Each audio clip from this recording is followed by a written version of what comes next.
Hi, so I just made a pea and mince soup if you watched my last video, and I'm now just going to show you the pre-clean function, my favourite function on here, because it washes it all up and makes life a lot easier. Just depends as well what you're cooking. If it's a dough or risotto, you might need a bit more of a scrub afterwards, but generally this will give it a good old clean to make it a lot easier once you rinse it through in the sink afterwards. So I'm just going to show you that function now. So we've got the pea and mince soup, so I've just filled it. You can just see the water in there, just about covers the blades. Add a couple of drops of washing up liquid. That's enough. Just put that lid on.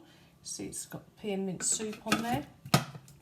Okay, and make sure it's on nice and tight. Swipe across to the left to our functions, select pre-clean, it takes you back. Then all we do is turn that dial around to give that a good clean. So it will depend, it says approximately 5 minutes. It will depend on what you've cooked as to what it does, but basically it's generally around a minute or so on average for that cleaning function. As I say, it's such a handy function because, you know, while the soup was cooking, I've washed up all the other bits from the recipe I just made with the pea and mince soup, and then this is the final bit that it's also really handy for a quick. Oh, here it goes again. So it's now just washing it all around, getting it out.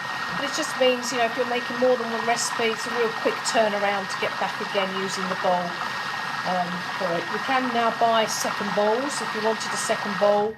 I find they're quite handy if you're making curries, particularly with a family, because my husband and I have eat it a bit more spicy than the children, so it means I can sort of make two things, keeping it spicy in one, not so spicy in the other. And it stays hot in this for like 45 minutes to an hour as well, so you can make one or move them into a bowl and the other. But you don't have to have two bowls, just that option is there. Because obviously you can clean quite quickly, as you'll see here.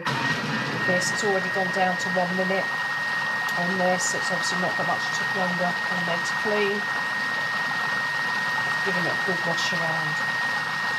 Can go in the dishwasher, all parts of the mixing bowl. Oh, there we go, we're done already. So just tap that to stop that. So, and it comes, unlocks.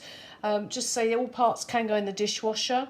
I personally find this is suffice to do it. Every now and again maybe I put it in. I don't generally put this base in either because I just feel, you know, the base doesn't actually get dirty because that's just sitting in there with the housing, and I prefer not to put that in. I just don't really feel that it needs to. So you can see, if I just show you there, it's pretty much giving it a good rinse out. So all I need to do now is give that rinse round, tip that out, and then that's fine. It's all good to go. It's taken all that, where it's obviously with peas, they can be quite mushy, can't they, and get on there, but that really helps to get that off of there.